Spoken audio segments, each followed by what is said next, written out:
Hey guys, it's SergeantMerrell here, and I have something a little different. You guys know I like to do things different around here, and this is following in the footsteps of my ESPN-like PsyOps called Big Changes. And this is going to be the way that I'm going to do dual comms from now on. For anybody that's seen it, this is much like Pardon the Interruption, but we're calling it Pardon the Dashboard. And with me today, I have IXI Sweat. Sweat, why don't you go ahead and say hi? Hey, what's up, everybody? This is Sweat, and once again, I'd like to thank SergeantMerrell for making an entire layout based entirely off of my favorite show. I love PTI, and looks like this is going to be all right. Yeah, man, it's going to be a lot of fun. This was a lot of fun to make, and the way this is going to work, guys, you have your topics over here on the right, and what I'm going to do is I'm going to put annotations on each topic, so if something is boring the hell out of you, go ahead and click on it, and it's going to skip ahead to that topic. It's not going to hurt our feelings because we're just not going to know about it. So minding your little secret, if we're boring the shit out of you, go ahead and click one of those topics that sound interesting, and it'll skip ahead on the conversation. But let's go ahead and get started into our first topic here, which is kind of based off of some success that Sweat has seen lately. Why don't you go ahead and tell us about that, Sweat? All right. Well, about my channel, you're going to get a quick rundown. Is basically I like to do videos on tutorials and how-tos and beginning prestiges and some map game types and some gameplays of how you play certain maps. I tell a few embarrassing stories about my former Marine Corps career that were painful and humiliating at the time, but now it's something I can look back on and laugh. And I'm just doing a series that is based off of kind of the ridiculous way you die in this game, because everybody knows that there's some just moments that make you say, wow, that was lame, and it's actually 1,000 lame ways to die.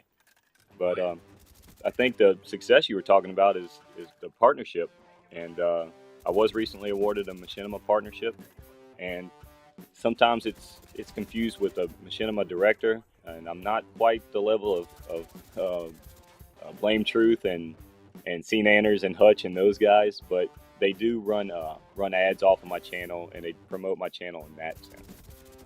Well, I know there's been a lot of confusion and secrecy when it comes to this elusive Machinima contract. Maybe you can tell me a little bit about it, because I don't have one yet.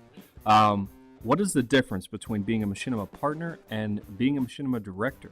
Well, like you said, there's a lot of things that you're not allowed to discuss, but directors, they're the primary guys that run their series on Machinima channels and Machinima Respawn.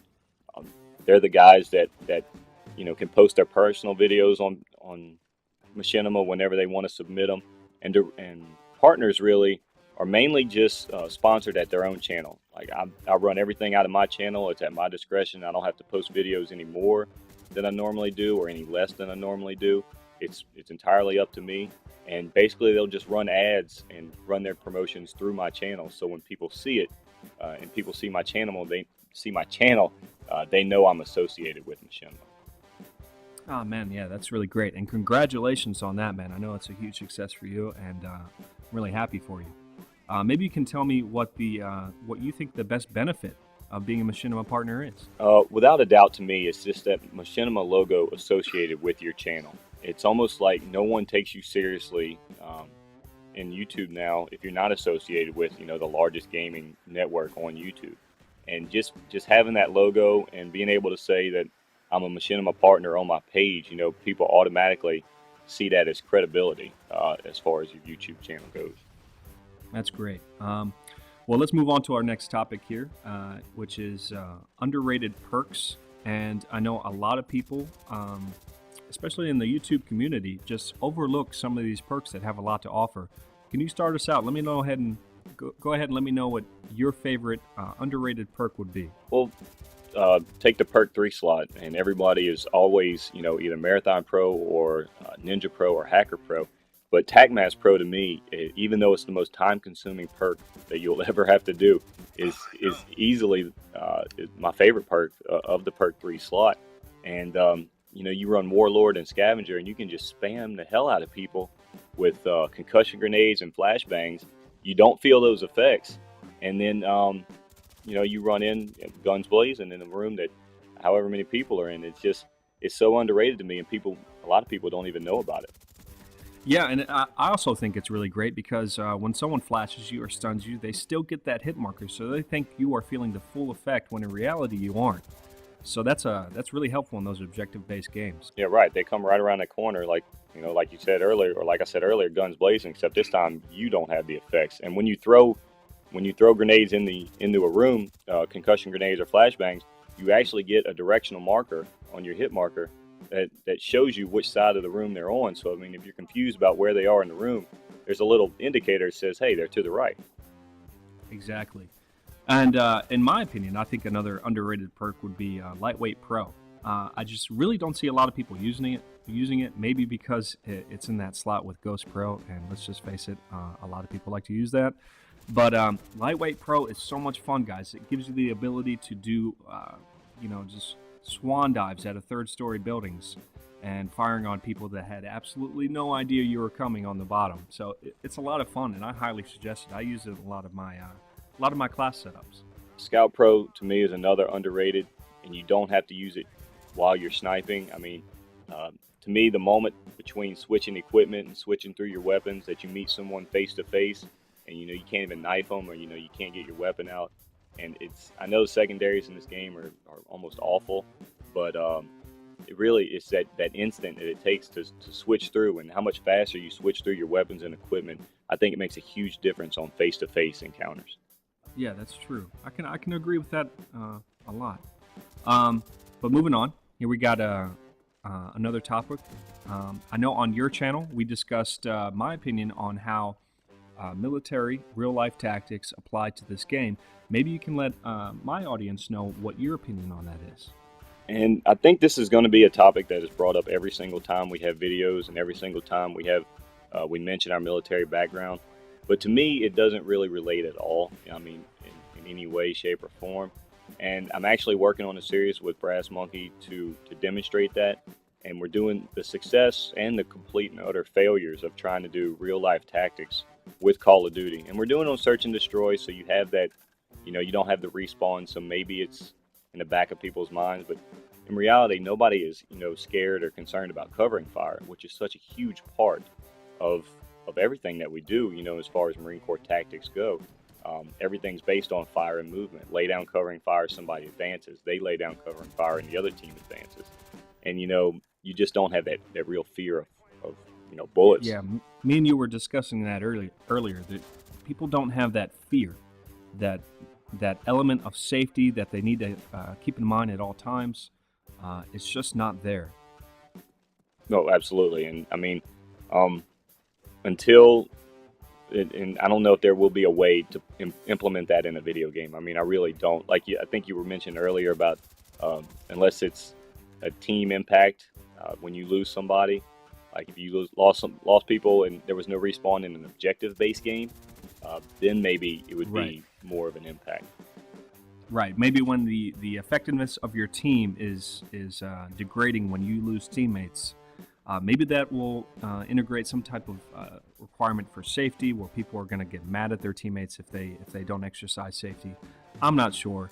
But moving on to our next topic, we're hoping that this game can actually incorporate some of those strategies. It's called Operation Homefront, and it's going to be coming out on the 8th of March. What are your opinions on this game, and do you think it can contend with Call of Duty? It's going to be hard. This is such a huge franchise Call of Duty has built, and it's going to be hard for anybody to challenge it. I mean, across the board. But I'm certainly willing to give it a shot. I know I've convinced my roommates that we're going to, there's 4 of us live in this house. I convinced all of them that we're going to buy it. I'm going to try to run with full teams, because up to 36 player multiplayer, you're not going to be able to single-handedly carry a team. Or, I don't think 4 people are going to be able to carry a team and make a huge difference. I mean, you're going to have complete and total teamwork and team-oriented goals.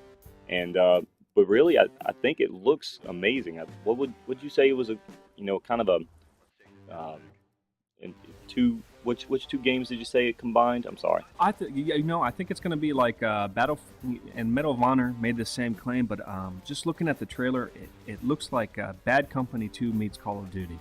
It really does. And I know Medal of Honor made that same claim, and they failed miserably. But just looking at what this game has to offer, I believe them. I'm going to give them a shot. Again, I'm definitely going to purchase the game. I'm definitely going to have footage up on my channel about it. And You know, when Black Ops first came out, because I was so used to Modern Warfare 2, I almost didn't give it its shot. And I'm certainly glad I did, because Treyarch has been so proactive in fixing everything that was wrong with Black Ops. But I'm really interested to see this game, and I think in the beginning of March it comes out. Yeah. And yeah, there's also that rumor floating around about dedicated servers, which immediately, everybody's ears perk up and want to say, hey, is this true? Is this? And if that's the case, those problems with lag won't be nearly as defining. That would definitely require Call of Duty to step up its game in the next iteration too. Now, one of the things that I thought was very interesting about this game was its backstory. And if you haven't seen the YouTube video for it, just type in Operation Homefront backstory, and it will scare the shit out of you, because it's not generic. I mean, in most games, you're shooting Russians, you're shooting Taliban, you have no idea why. In this one, it is a real story that makes sense. And this is where North Korea finally unites with South Korea, and they just become a powerhouse in the world. And it's a scary and realistic thing. Well, I spent a little bit of time in South Korea as well, but not nearly 2 years. And I was on the DMZ at one point, and that's the world's largest concentration of troops. And that in itself is you just sit there in awe. It's like, how is this still, how are they still going like this? How are they just a huge standoff? So I couldn't imagine those two sides doing. Exactly. But I think that's all we're going to have for this video. Guys, I really hope you enjoyed this layout. And if you did, go ahead and give it a like. That helps me out. And if you like Sweat's, his views, his style of things, go ahead and head over to his channel because he puts out really great material. And he just got his contract from Machinima. So maybe you can go and give him some support. And other than that, do you have anything else you'd like to say, Sweat? No, just thanks again for the opportunity. I hope you guys have a chance to check out my channel. I'd really appreciate it. And thanks again, SergeantMerrell. Hey, no problem. Thanks, guys, for watching. This is SergeantMerrell out here.